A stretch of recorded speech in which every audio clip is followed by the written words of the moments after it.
Hello প্রিয় বন্ধুরা, আবার চলে এসেছি আপনাদের মাঝে। আর আমি এখন দাঁড়িয়ে আছি মোরগ্রাম বাজারে খুব পরিচিত একটা দোকানের সামনে, মুক্তি সুইটস। মোরগ্রাম শাখা বাজারে যদি একটা ভালো মিষ্টির দোকান আসে তাহলে প্রথমে যেটা নাম আছে সেটা হচ্ছে মুক্তি সুইটস। এই দোকানে সবচেয়ে বড় স্পেশালিটি হচ্ছে এইখানকার দুধের মিষ্টি। খাঁটি দুধের তৈরি, একদম ফ্রেশ, নরম, আর মুখে দিলে গলে যায়। এই মিষ্টির স্বাদে একবার খেলে বোঝা যায় কেন মানুষ দূর দূর থেকে এখানে আসে। আর মিষ্টির পাশাপাশি মুক্তি সুইটসে পাওয়া যায় গরম গরম পুরি, ডেলি কেক আর বার্থডে কেকও অর্ডার করা যায়। যে কোনো অনুষ্ঠান হোক বা হঠাৎ মিষ্টি খাওয়ার ইচ্ছে করলে এই দোকানটা তোমার জন্য একদম পারফেক্ট। আর হ্যাঁ, তোমরা নিজের কানে কাস্টমারদের কথাগুলো শুনুন।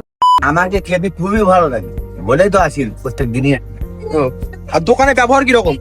ভালো, এদের কোনো ই নাই, ছক্কা পাঞ্জাবি বেশ ভালো।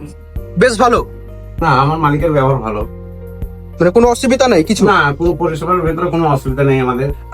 আর সত্যি কথা বলছি, এত রকমের মিষ্টি আমি তো নামও জানি না। আর মিষ্টিগুলো সত্যি কথা বলতে এত টেস্টি, এত নরম, তোমরা না খেলে কোনোদিন বসতে পারবে না। আর তুমি যদি মোরগ্রাম শাখা বাজারে আসো তাহলে একবার ট্রাই করা মুক্তি সুইটসের দুধের মিষ্টি। আর ভিডিওটা ভালো লাগলে লাইক, শেয়ার এন্ড ফলো করে দিবে। আর এমন ফুড ব্লগ পেতে চাইলে ফলো করো।